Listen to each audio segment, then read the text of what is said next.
Hi friends, எல்லாருக்கும் வணக்கம்.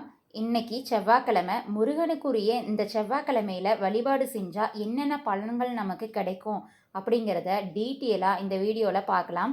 வீடியோவை மிஸ் பண்ணாமல் கடைசி வரை பாருங்கள். இப்போ தான் என் சேனலை ஃபஸ்ட் பார்க்குறீங்க அப்படின்னா சப்ஸ்கிரைப் பண்ணிவிட்டு பக்கத்தில் இருக்கிற பெல் ஐக்கான் பட்டனையும் ப்ரெஸ் பண்ணிவிடுங்க.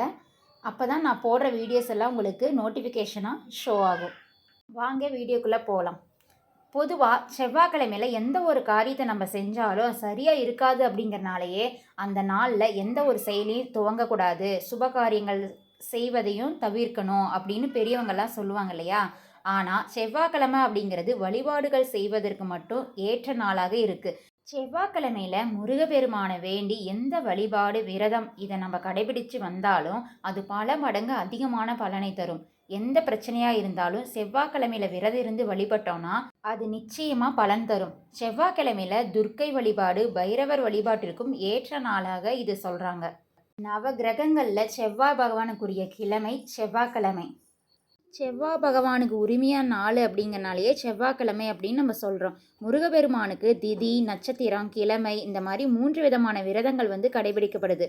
செவ்வாய் பகவானுக்குரிய அதிதேவதை முருகப்பெருமான்கிறனால செவ்வாய்க்கிழமை முருகன் வழிபாட்டிற்கு மிகவும் ஏற்ற நாளாக இருக்குது. திதி அடிப்படையில் விரதம் இருந்தால் 15 நாட்களும், நட்சத்திர அடிப்படையில் விரதம் இருந்தாலும் திரும்ப அந்த நட்சத்திரம் வருவதற்கு 1 மாதமும் நம்ம காத்திருக்கணும். ஆனால் கிழமை அடிப்படையில் விரதம் இருக்கிறது குறுகிய கால விரதம் அப்படின்னாலும் மிக விரைவாக அந்த பலனை நமக்கு தரக்கூடியதாக இருக்கும். செவ்வாய் பகவான் வீடு, நிலம், சொத்து இது எல்லாத்துக்கும் காரணமான கிரகம் என்பது நம்ம எல்லாருக்குமே தெரியும். செவ்வாய் பகவானை வழிபட்டோம்னா வீடு, வாகன யோகம்லாம் அமையும். அதை விட முக்கியமானது என்னன்னா, செவ்வாய் பகவான் தான் ரத்தம் தொடர்பான நோய்களுக்கும் காரணமாக இருப்பார். இவரே உடல் வலிமை, தைரியம் இது எல்லாத்துக்கும் காரணமான கிரகமாக இவர் கருதப்படுறாரு. அங்காரகன் அப்படின்னு அழைக்கப்படும் செவ்வாய் பகவானை முருகப்பெருமானின் திருநாமங்களில் ஒன்றான குமாரன்கிற திருநாமத்தாலும் குறிப்பிடுறாங்க. மனித உடல்ல முகம், ரத்தம், சுரப்பிகள், கல்லீரல், இடது காது, எலும்புக்கு தேவையான சத்து எல்லாமே செவ்வாய் பகவான் தான் காரணமாக இருக்கிறாரு. இதனால் செவ்வாய்க்கிழமையில் விரதம் இருந்து அவருக்குரிய அதிதேவதையான முருகப்பெருமானை வழிபடுறதுனால செவ்வாய் கிரகத்தால் ஏற்படும் பாதிப்புகளான அனைத்துமே குறையும். அதோடு சில குறிப்பிட்ட வழிபாடுகளை செவ்வாய்க்கிழமையில் வரும் செவ்வாய் ஓரை நேரமான காலை 6 to 7 வரையிலான காலத்தில் செய்யும்போது அதற்கு விரைவான பலன்கள் நமக்கு கிடைக்கும். அதே மாதிரி மதியமும் அதுக்கு டைம் இருக்குது. 1 to 2, நைட்டு 8 to 9 இந்த 3 டைமில் ஏதோ ஒரு டைமில் நம்ம பூஜை பண்ணிவிட்டு முருகப்பெருமானை வழிபட்டு வந்தோம் அப்படின்னா நமக்கு கண்டிப்பாக நல்ல பலனை கொடுக்கும். நம்ம மனசில் என்ன நினச்சி இந்த வழிபாட்டை செய்கிறோமோ அந்த வேண்டுதல் கண்டிப்பாக நிச்சயமாக நிறைவேறும். அதோடு வாழ்க்கையில் கண்டிப்பாக முன்னேற்றம் இருக்கும். வாழ்க்கையை மாற்றும் சிறப்பான வழிபாடு அப்படின்னு கூட இதை சொல்லலாம்.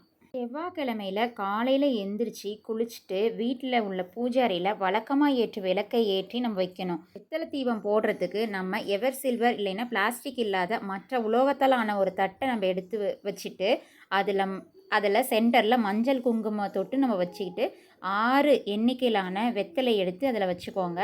அதை காம்பை நம்ம கிள்ளிடணும். அதுக்கப்புறம் நம்ம அதில் நெய் தீபம் ஏற்றலாம். ஒரு விளக்கு வச்சு ஏற்றினாலும் சிறப்பு தான். அது இல்லைன்னா 6 விளக்குக்கும் நெய் தீபம் போட்டு ஏற்றணும் அப்படின்னா ரொம்ப ரொம்ப சிறப்பு. இந்த காம்பு பகுதியை நம்ம ஏன் கட் பண்ணிடுறோம் அப்படின்னா, வெத்தலை மகாலட்சுமியின் அம்சம் அப்படின்னாலும் அதை காம்பு பகுதியில் மூதேவி வசிப்பதாக ஐதீகம். அதனால தான் நம்ம அதை எடுத்துட்டு அந்த 6 வெற்றிலே இருக்குல்ல அது மேலே நடுநுனி பகுதியில் மஞ்சள் குங்குமம் தொட்டு நம்ம வச்சுக்கிறோம். வெத்தலை அந்த தட்டில் வைக்கும் போது ஒன்றோடு ஒன்று ஒட்டுற மாதிரி வைக்கணும். அந்த 6 வெத்தலையிலுமே பூ வச்சு மத்தியில் ஒரு அகல் விளக்கை ஏற்றிக்கோங்க. நெய் இல்லைன்னா நல்லெண்ணெய் ஊற்றி விளக்கு ஏற்றி அந்த விளக்கில் தனியாக கிள்ளி வச்சுருக்கோம்ல வெத்தலை காம்பு, அந்த விளக்கில் அந்த காம்பை போட்டுட்டு விளக்கு ஏற்றணும். 6 வெத்தலையிலுமே படு மாதிரி விளக்கை வச்சு ஏற்றணும். அதுக்கப்புறம் முருகப்பெருமானை மனசார நினச்சி உங்களோட வேண்டுதலை சொல்லி வழிபடணும். இந்த விளக்கு எவ்வளோ நேரம் பூஜை அறையில் எரியணும் அப்படிங்கிறது ஒரு டவுட் இருக்கும் எல்லாருக்குமே. அது குறைஞ்சது ஒரு அரை மணி நேரமாவது எரியணும். வெத்தலை தீபம் மட்டும் இல்லாமல் செவ்வாய்க்கிழமையில் வீட்டின் பூஜை அறையில் சர்க்கோண கோலம் போடணும். அதுக்கு மேலே 6 நெய் விளக்கு ஏற்றியும் வழிபடலாம். இப்படி ஏற்றுறதுனால அந்த 6 விளக்குலையுமே முருகப்பெருமானோட 6 முகங்களும் எழுந்தருளி நமக்கு அருள் செய்யும் அப்படிங்கிறது நம்பிக்கை. முருகனுக்கு நெய்வேத்தியமாக 2 வாழைப்பழம் இல்லைன்னா சர்க்கரை கலந்த பால் இதை எது வேணுனாலும் நம்ம வச்சுக்கலாம். இந்த 2ல் ஏதாவது ஒரு வழிபாட்டை செவ்வாய்க்கிழமையில் செவ்வாய் ஓரையில் தொடர்ந்து 6 வாரம் செஞ்சுட்டு வரணும். 6 வாரங்களில் இந்த வழிபாடு நிறைவு செய்கிறதுக்குள்ளே உங்களின் வேண்டுதல் கண்டிப்பாக நிறைவேற துவங்கிரும். இந்த வீடியோ கண்டிப்பாக உங்களுக்கு யூஸ்ஃபுல்லாக இருக்கும்னு நான் நினைக்கிறேன். இதே மாதிரி நீங்களும் நெய் தீபமோ இல்லை வெத்தலை தீபமோ போட்டுட்டு வாங்க ஒரு 6 வாரத்துக்கு. கண்டிப்பாக அதோட வெற்றி உங்களுக்கு கிடைக்கும். இதே மாதிரி ஒரு நல்ல வீடியோவில் நாம் மீண்டும் சந்திப்போம். நன்றி.